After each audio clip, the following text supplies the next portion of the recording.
오늘 우리가 이사야 42장 말씀을 가지고 여호와 하나님의 종에 대해서 나눠 보려고 합니다.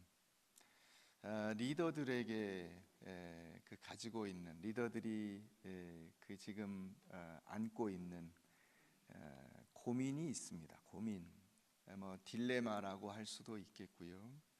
그것은 무엇이냐면 성과를 내야 하는데 사람들의 마음도 얻어야 한다는 것입니다. 이게 참 어려운 문제입니다.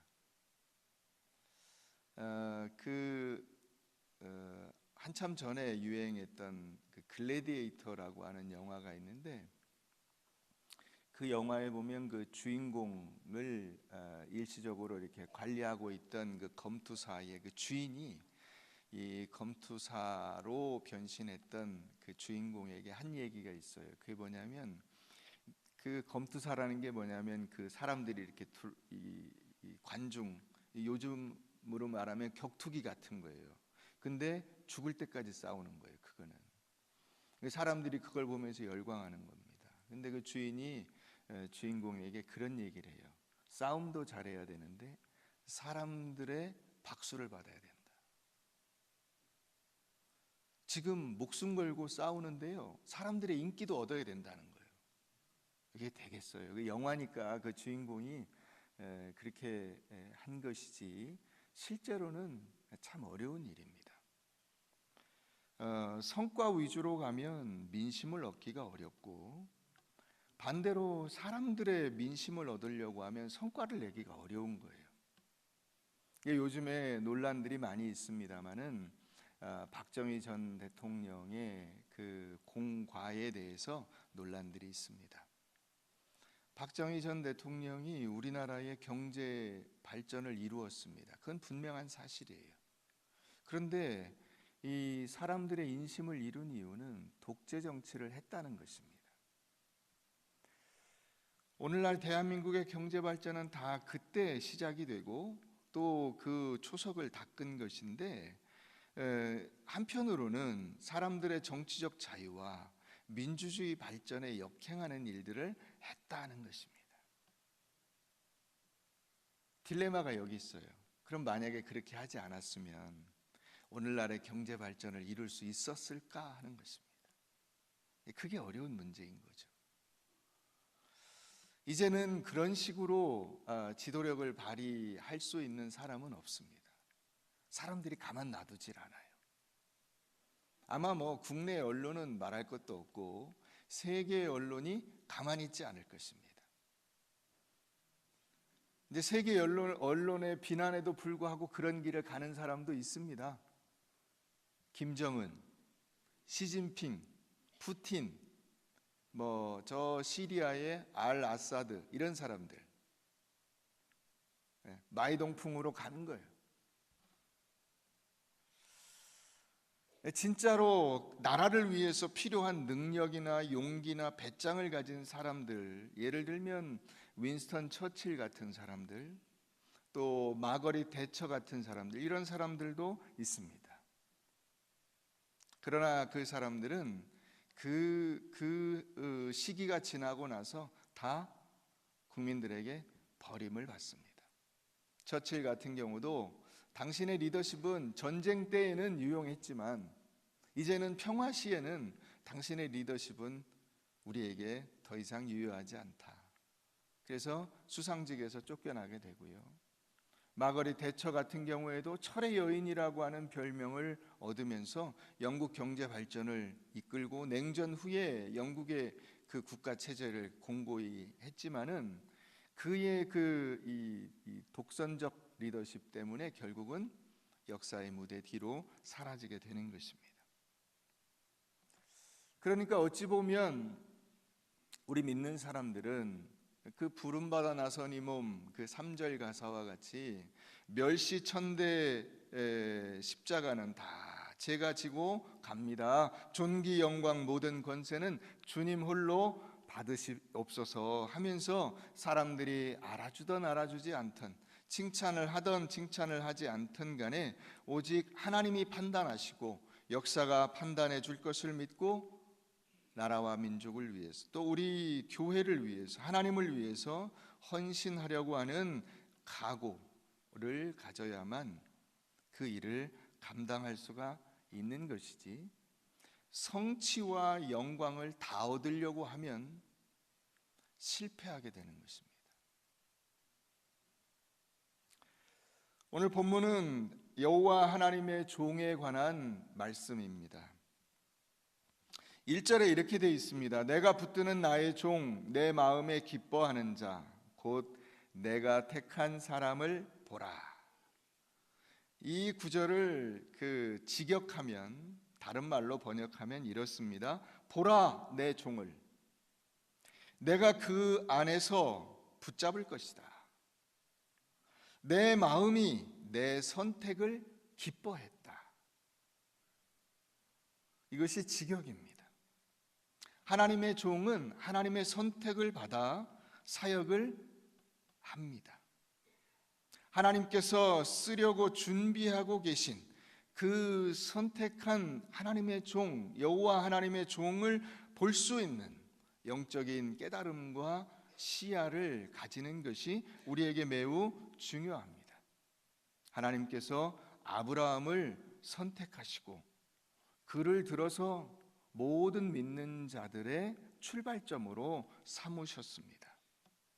하나님께서 애굽에서 종살이하고 있는 이스라엘 백성들을 구해내시기 위해서 그들의 부르짖음을 들으시고 모세를 택하셔서 그를 이 땅에 보내셨습니다. 80년간의 그 준비 기간 끝에 모세는 이스라엘의 지도자로 그 백성들을 가나안 땅으로 인도하여 드리는 것입니다. 그러니까 하나님은 하나님이 택한 사람을 뽑아서 하나님의 일을 하게 하시는 것입니다. 그래서 내가 붙드는 나의 종, 내 마음에 기뻐하는 자, 곧 내가 택한 사람을 보라, 이렇게 말씀하고 계시는 것입니다. 그러나 택하여졌다 해서 마음대로 하는 것은 아닙니다. 예수님도 자기 마음대로 사신 것이 아니라 하나님의 선택과 인도하심대로 하나님의 뜻을 수행했습니다. 그런데 예수님이 그 뜻을 수행하려고 하다 보니까 십자가를 안 졌으면 좋겠어요. 그래서 겟세마네 동산에서 기도하십니다. 하나님, 할 수 있으면 이 잔을 제게서 지나가게 해주십시오. 근데 하나님은 요지부동이셨습니다. 그래서 그는 그 잔을 마셔야 했던 것입니다. 우리가 그와 같은 하나님의 말씀을 한번 살펴보도록 하겠습니다. 요한복음, 손가락으로 이 본문을 좀 끼워 놓고요. 요한복음 17장으로 한번 가보겠습니다. 요한복음 17장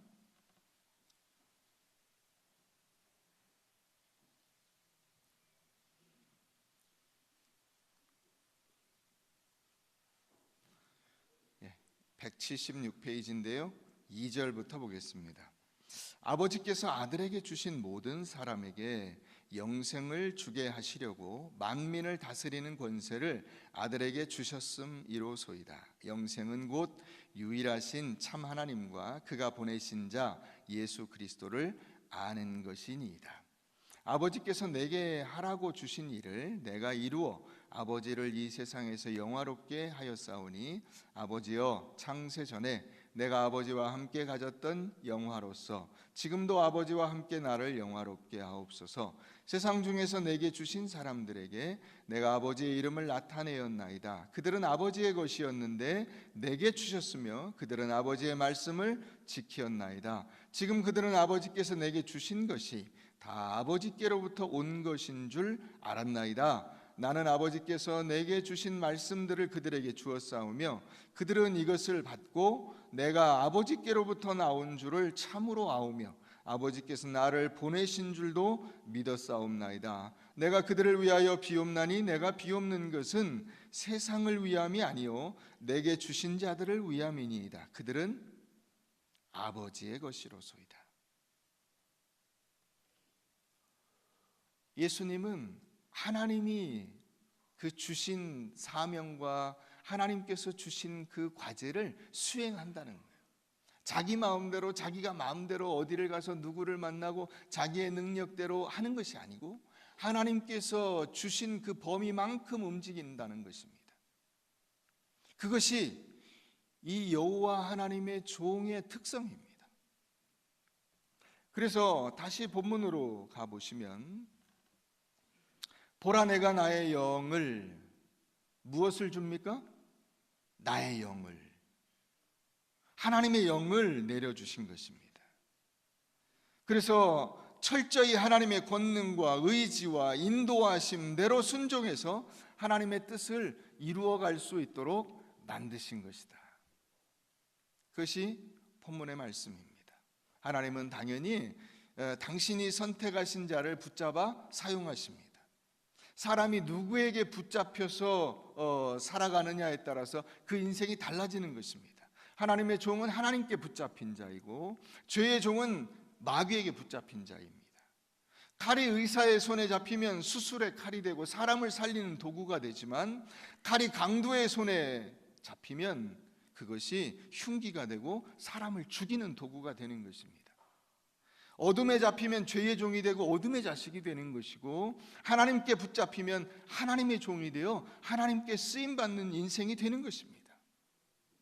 그래서 여호와 하나님의 종은 하나님이 인류를 구원하시기 위해서 쓰시는 하나님의 구원자이십니다. 하나님은 하나님이 택하신 이 종에게 성령을 부어주셔서 하나님의 뜻을 완벽하게 이룰 수 있도록 만들어내신다는 것입니다. 이 은혜를 받은 사도 바울이 고백한 것이 빌립보서 3장 12절 말씀입니다. 내가 이미 얻었다 함도 아니요 온전히 이루었다 함도 아니라 오직 내가 그리스도께 잡힌 바 된 그것을 잡으려고 달려가노라. 지팡이가 모세의 손에 붙잡혀 홍해를 가르고 이스라엘 백성들을 인도하는 도구가 되었듯이 하나님께서 붙잡아 쓰시고 그분에게 붙잡혀 사는 여러분들이 되시기를 바랍니다. 2절로 가봅니다. 그는 외치지 아니하며 목소리를 높이지 아니하며 그 소리를 거리에 들리게 하지 아니하며. 다른 말로 하면 이 여호와 하나님의 종이 오셔서 나타나시는 방법은 세상의 방법이 아니라는 것입니다. 여호와 하나님의 종이 그 일하시는 방법은 세상의 방법이 아닙니다. 하나님의 방법은 세상의 방법과 완전히 다릅니다. 자, 여기에 외치지 아니하며 목소리를 높이지 아니하며 그 소리를 거리에 들리게 하지 아니하며, 다시 말하면 조용히 온다는 것이죠. 떠들썩하지 않다는 거예요. 비교해 보세요. 여러분, 김정은이 왔습니다. 전 세계가 거기 주목했습니다. 얼마나 떠들썩한지 외치고 목소리를 높이고 소리를 거리에 들리게 합니다. 이 당시 그 바벨론의 고레스 왕이 행차할 때 그 행렬의 길이가 10km였대요. 왕이 행차하는데 이 황제가 행차하는 길에 그 사람들이 늘어서서 그것을 수행하는 사람들의 길이가 10km. 어마어마한 것입니다. 그런데 여호와의 종은 어떻게 합니까? 조용히 외치지 않고 목소리를 높이지 않고. 여러분, 사극에 보면 대감이 나가면 어떻게 합니까? 그 대감의 그 말을 이게 붙잡고 있는 마부가 계속거라, 대감 나가신다 그러면 그 밑에 있는 그 앉아 있는 움직이고 있는 사람들이 다 자기 서 있는 그 자리에서 바닥에 꿇어 엎드려야 돼요. 그런데 이 여호와 하나님의 종은 그렇게 하지 않는다는 거예요. 여러분, 오늘날 교회도 주의 일을 자꾸만 세상적인 방법으로 하게 되는 그런 경향이 있어요. 물론 어찌할 수 없다는 것을 압니다. 왜냐하면 그렇게 하지 않으면 존재감이 없어요. 알아주질 않습니다. 어느 미국 교회에서 교회 행사를 하는데 자동차를 경품으로 내걸었다는 이야기를 들은 적이 있습니다. 교회도 돈으로 사람을 모으려 하고 물량 공세를 퍼붓는 일들이 다반사예요. 떠벌려요. 신문에 내고 방송에 나옵니다. 그렇게 해야 굉장히 무언가를 하는 것처럼 보여요. 그러나 이 여호와 하나님의 종을 보십시오. 그는 외치지 않고 목소리를 높이지 않고 그 소리를 거리에 들리게 하지 않는다는 것입니다. 하나님은 세상의 방법을 써서 하나님의 뜻을 이루시지 않기 때문에 교회는 세상 일에 대해서 성명서 내는 거 아닙니다. 교회는 세상 일은 물론이고 교회 안의 일에 대해서 데모하는 거 아닙니다. 혁명하는 거 아니에요. 하나님이 하시는 일은 목소리도 함성도 들리지 않습니다. 복음의 역사는 겨자씨와 같이 조용히 이루어지는 것입니다. 누룩과 같이 조용히 이루어지는 것입니다. 조용하게 한 알의 밀알이 땅에 떨어져 썩는 것입니다. 그 썩어서 없어지는 것 같은 그 과정을 통해서 생명의 역사가 일어나게 되는 것입니다. 그것이 교회예요. 그것이 하나님의 일입니다. 목소리가 없어요. 마치 소금과 같습니다. 소금은 조용히 녹습니다. 흔적도 없습니다. 그러나 그 소금이 녹은 그곳에서는 그 공간이 바꾸어지지 않습니까? 그 세상이 달라지지 않습니까? 그와 같습니다. 찰스 베어드라고 하는 역사학자가 있습니다. 그 역사학자가 쓴 글에 이런 내용이 있어요. 제가 읽어드리겠습니다. 내가 깨달은 것은 하나님의 심판은 반드시 있다. 하나님의 심판은 보이지 않고 들리지 않으나 심판은 분명히 있다. 가만히 보면 하나님은 심판하실 때마다 나라와 민족과 개인이 교만하게 만들었다가 치신다. 사람이 교만해지기 시작하거든 하나님의 심판이 거기에 있는 줄 알아라. 하나님의 심판의 맷돌은 너무나 천천히 돌기 때문에 마치 맷돌이 돌지 않는 것처럼 느껴진다. 그러나 정확히 돌면서 완전히 갈아버린다. 여러분, 아무것도 보이지 않고 아무것도 들리지 않는 것 같지만은 하나님은 움직이고 계신다는 사실입니다. 오늘 우리가 읽은 42장 앞부분에 40장, 41장의 내용이 무엇을 이야기하고 있냐면 우리의 현실을 지배하고 있는 압도적인 힘, 세상적인 힘, 바벨론과 세상의 우상에 대해서 이야기하고 있습니다. 그것들이 세상을 주름잡고 있습니다. 이 앞에 나오는 열방이라고 하는 단어를 대표하는 것이 무엇이냐면 바벨론이라고 하는 거대한 국가예요. 이스라엘은 바벨론에게 망했습니다. 그 바벨론을 묘사하고 있는 내용을 우리가 한번 잠깐 보실까요? 47장 한번 가보세요. 이사야 47장.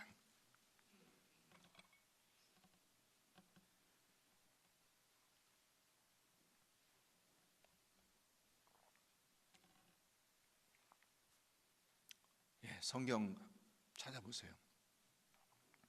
자, 47장. 요즘 성경은 참 좋아요. 왜냐하면 제목이 붙어 있어요. 47장 위에 제목이 뭐라고 붙어 있어요? 1절 봅니다. 처녀 딸 바벨론이여 내려와서 티끌에 앉으라.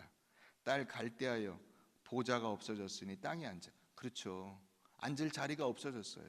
그래서 땅에 앉아야 된다는 것입니다. 내가 다시는 곱고 아리따다 일컬음을 받지 못할 것입니다. 맷돌을 가지고 가루를 갈고 너울을 벗으며 치마를 걷어 다리를 드러내고 강을 건너라. 내 속살이 드러나고 내 부끄러운 것이 보일 것이라. 내가 보복하되 사람을 아끼지 아니하리라. 우리의 구원자는 그의 이름이 만군의 여호와 이스라엘의 거룩하신 이시니라. 8절 한번 가보세요. 그러므로 사치하고 평안히 지내며 마음에 이르기를 나뿐이라 나 외에 다른 이가 없도다. 나는 과부로 지내지도 아니하며 자녀를 잃어버리는 일도 모르리라 하는 자여 너는 이제 들을지어다. 한날에 갑자기 자녀를 잃으며 과부가 되는 이 두 가지 일이 내게 임할 것이라. 내가 무수한 주술과 많은 주문을 빌릴지라도 이 일이 온전히 내게 임하리라. 누구에 대한 심판이에요? 바벨론. 근데 바벨론을 사람들이 뭐라고 칭찬했냐면, 야, 곱다, 아름답다, 사치하다, 참 돈 많다, 능력 있다, 막 박수를 보낸다는 거예요. 그런데 그게 하루아침에 망한다는 거예요. 그럼 여러분, 이 모습과 여호와 하나님의 종의 모습을 우리가 비교해 볼 수가 있어요. 53장 한번 가보세요. 53장 2절 말씀, 이사야 53장 2절 다 같이 한번 읽어봅니다. 시작. 그는 주 앞에서 자라나기를 연한 순 같고 마른 땅에서 나온 뿌리 같아서 고운 모양도 없고 풍채도 없은즉 우리가 보기에 흠모할 만한 아름다운 것이 없도다. 3절. 그는 멸시를 받아 사람들에게 버림을 받았으며 간고를 많이 겪었으며 질고를 아는 자라. 마치 사람들이 그에게서 얼굴을 가리는 것 같이 멸시를 당하였고 우리도 그를 귀히 여기지 아니하였도다. 여러분, 이 여호와 하나님의 종은 어떻습니까? 연한 순 같고 마른 땅에서 나온 뿌리 같아요. 보잘것이 없어요. 고운 모양이 없어요. 풍채도 없어요. 흠모할 만한 아름다운 것이 없어요. 그러니까 47장 1절하고 비교해 보면 바벨론은 곱고 아리답고, 8절에 보면 사치하고 돈 많고 모든 게 잘 되고, 그 모습과 이 여호와 하나님의 종과는 완전히 대비되는 것입니다. 근데 여러분, 이게 하나님께서 일하시는 방법이에요. 하나님은 세상의 귀인들을 폐하시고 세상의 권력자들을 입김이 보입니까? 안 보입니다. 헛되게 하신다는 거예요. 그냥 없어져 버려요. 그런데 여기서 이제 우리의 딜레마가 있는 거예요. 우리의 고민이 있는 거예요. 뭐냐? 세상에 그렇게 힘 있고 돈 많고 능력 있고 권세 있는 자들의 그 삶과 비교할 때 내가 과연 그런 세상의 풍조와 세상의 흐름과 이 사조를 맞서서 버텨나갈 수 있느냐 하는 거예요.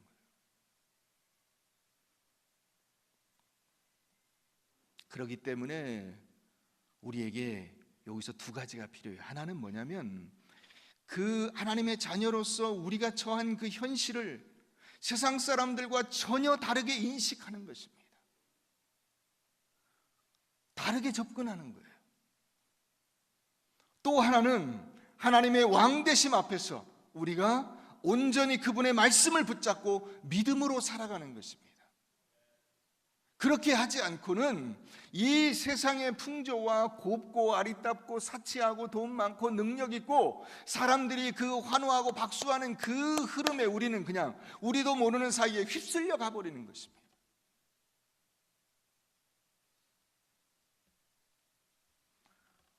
다시 본문으로 돌아와서 42장 3절 말씀 가봅니다.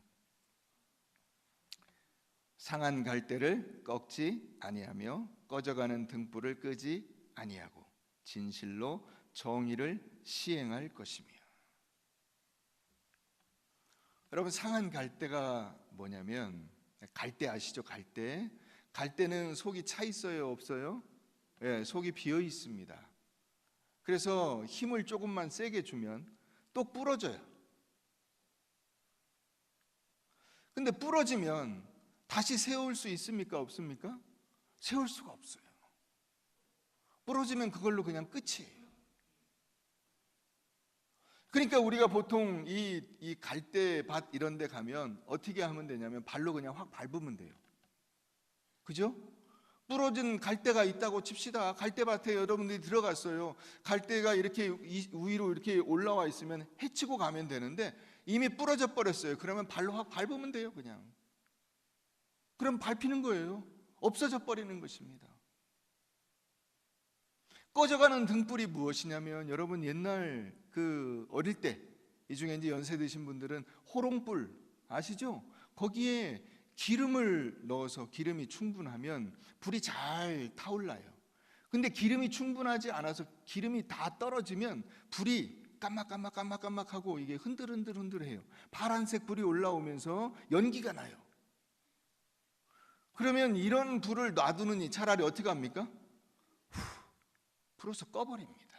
왜요? 끓음이 막 올라오고 냄새가 나고 제대로 불도 이 불 역할을 하지 못하기 때문이에요.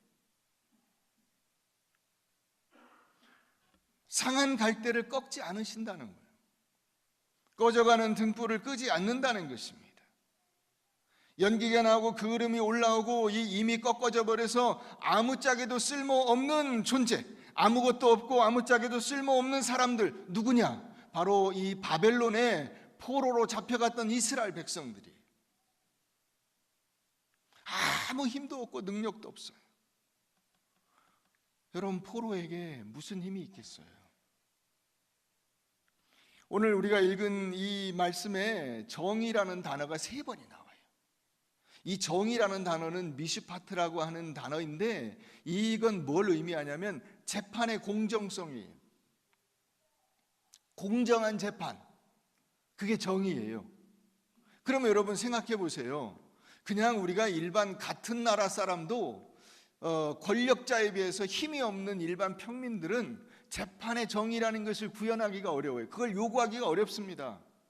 그런데 포로에게, 딴 나라에서 전쟁에 패해가지고 잡혀온 포로에게 무슨 정의가 있겠어요? 무슨 재판의 공정성이 있겠어요? 너는 그냥 죽어 그러면 죽는 거예요.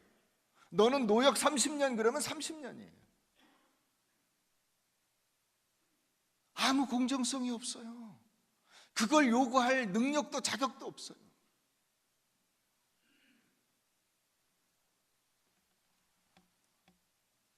여러분, 과거 우리 민족이 상한 갈대였어요. 꺼져가는 등불이었어요. 지난 목요일 날 효도관광을 갔었는데 그 코스 중에 양화진 선교사 묘역을 다녀왔어요. 거기에 일제에게 나라를 빼앗기고 이 상한 갈대와 같이 꺼져가는 등불과 같이 아무것도 없고 아무 힘도 없는 이 조선의 백성들에게 다가와서 20대, 30대 다 젊은 사람들이에요. 그 사람들이 선교사로 들어왔어요. 그래서 복음을 전하다가 20대에 30대에 아까운 그 의사들이, 세계적인 그 대학에서 공부한 그 지식인들이 이 우리나라 사람들에게 복음을 전하기 위해서 애쓰다가 전염병으로 혹은 여러 가지 그 일들로 인해서 죽음을 맞이하고 거기 묻혀 있는 사람들이 147명. 그 생명의 복음을 통해서 하나님의 말씀이 이 땅에 전파되면서 우리 민족은 마태복음 4장 16절에 나온 대로 흑암에 앉은 백성이 큰 빛을 보았고 사망의 땅과 그늘에 앉은 자들에게 빛이 비치었도다. 이와 같은 역사가 일어나게 된 것입니다. 그리하여 이 백성이 회복된 거 아닙니까? 여러분, 오늘날 우리가 이렇게 한글을 이렇게 보편적으로 쓰게 된 게요, 성경이 보급돼서 그런 거예요. 한글 성경이 보급돼서. 그 전까지는 다 나라에서건 누구건 조금만 배웠다는 사람은 전부 한문을 썼어요. 그런데 선교사들이 성경을 한글로 번역해서 이게 퍼져나가면서 우리나라 전체 모든 평민들에 이르기까지 한글을 우리 글처럼 쓰게 된 계기가 바로 그것 때문이에요. 여러분, 이 백성에게 진짜로 이 상한 갈대와 같이 꺼져가는 등불과 같이 보잘것없는 우리에게 하나님이 빛을 비춰주신 거예요. 우리가 이사야 42장 이 말씀을 보게 되는데 이것을 종의 노래라고 불러요. 왜냐하면 내가 붙드는 나의 종, 여호와의 종, 여호와 하나님의 종, 이것이 계속 나오기 때문이에요. 이런 그 성경이 이사야에 4군데가 있어요. 보통 물론 다른 곳에도 있긴 하지만 주로 이 4개를 꼽아요. 42장, 49장, 50장, 그리고 52장 후반부와 53장 12절까지 여기를 종의 노래 4개를 꼽습니다. 이 종은 예수 그리스도이십니다. 그분은 우리가 지금 3절에 읽은 대로 상한 갈대를 꺾지 아니하시고 꺼져가는 등불을 끄지 않으신다 그랬는데, 동시에 이분은 당신 자신이 상한 갈대가 되시고 당신 자신이 꺼져가는 등불로 사신 거예요. 예수 그리스도께서 사신 삶 자체가 상한 갈대와 같았고 꺼져가는 등불과 같았어요. 그래서 스스로 상한 갈대이며 꺼져가는 등불로서 자신을 모든 사람들의 대속물로 아낌없이 내어주신 것입니다. 제자들이 예수님에게 뭐라고 했습니까? 예수님, 잘 됐습니다. 이참에 우리가 우리 자체 정부를 세우고 로마를 뒤집어 엎읍시다.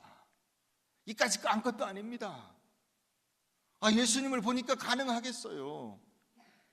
예수님이 이 눈먼 자들을 눈뜨게 하시고 저는 자들을 걸어 다니게 하시고 모든 병자들을 치료하시고 오병이어로 수천 명을 먹이시는 이런 역사들을 일으키는 거 보니까 로마 군병들을 때려 눕히는 것은 아무것도 아닌 것 같아요. 그런데 그와 같은 제자들의 요구에 예수님은 이런 방구 대꾸하지 아니하시고 사탄아 물러가라, 너는 나를 넘어지게 하는 자로다.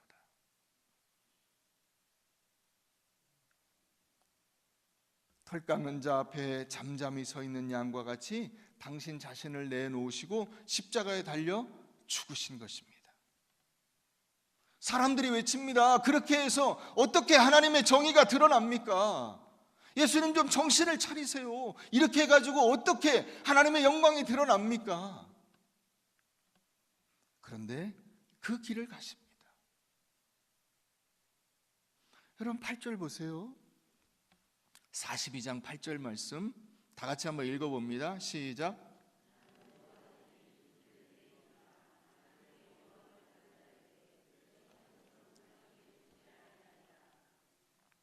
나는 내 무엇을 그랬습니까? 내 영광을, 내 영광, 하나님의 영광. 우리는 보통 하나님의 영광 그러면 뭘 생각하냐면 번듯한 세상적인 성취를 생각해요. 하나님의 영광은 이를테면 모세가 갈라져라, 홍해가 갈라지는 거예요. 구름 기둥과 불 기둥이 막 옮겨 다니는 거예요. 시내산 위에서 막 구름이 쫙 덮였는데 거기 막 번개가 치고 우레가 내려오고 막 거기 불이 일어나고 이런 거예요. 삼손이 나귀 턱뼈 하나 가지고 막 1000명을 때려 눕히는 거예요. 다윗이 조그만 물매 하나 가지고 골리앗을 때려 눕히는 거예요. 우리가 지난주에 살펴본 대로 엘리야가 막 이 450명, 400명 이 바알 제사장, 아세라 제사장 이런 사람들 모아가지고 한 자리에서 막 칼로 다 죽여버리는 거예요.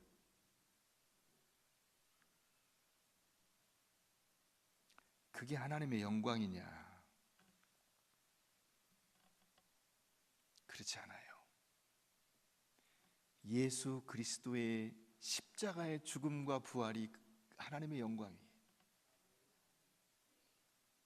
우리가 이걸 놓치시면 안 돼요. 그게 하나님이 일하시는 방법이에요. 예수 그리스도의 십자가의 죽으심과 부활, 이것이 하나님께서 일하시는 방법이에요. 그래서 그 방법은 세상의 방법과 완전히 달라요. 9절에 보면 뭐라고 돼 있어요? 이제 내가 새 일을 알리노라. 그게 왜 새 일이냐면 이 새라고 하는 것은 완전히 새로운 거예요. 이전에 어디에서도 본 적이 없는 일이에요. 왜 이게 새 일이죠? 이런 일은 인간이 해본 적이 없어요.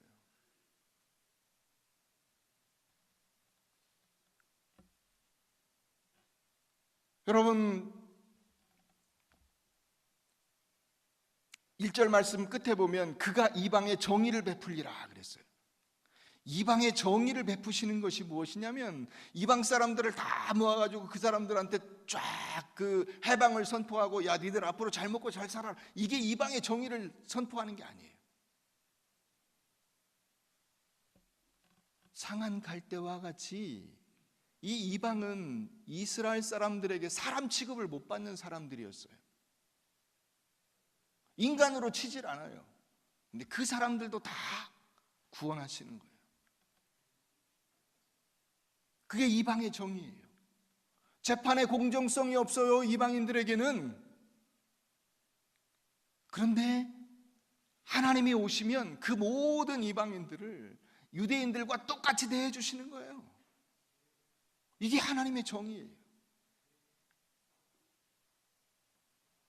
예수님께서 상한 갈대처럼 힘도 쓰지 못하시고 십자가에 죽으시며 끽소리도 못하고 죽어가는 여기에 하나님의 영광이 담겨져 있다는 거예요.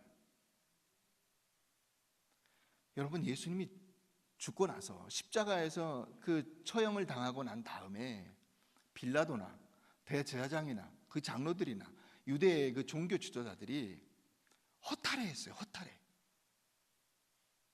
오늘 오후에 이제 제가 그 말씀을 나누려고 하는데요, 허탈해했어요. 그가 자기 자신은 구원하지 못하였도다. 그렇죠. 자기 자신을 구하지 못했어요. 왜냐하면 너무나 힘없이 죽어버렸기 때문에. 막 사람들을 살리고 병자를 고치고 막 수천 명을 먹이고 뭐 놀라운 역사들이 나타난다는데, 죽은 자가 살아났다는데, 십자가에 달았더니 그냥 죽어버렸어요.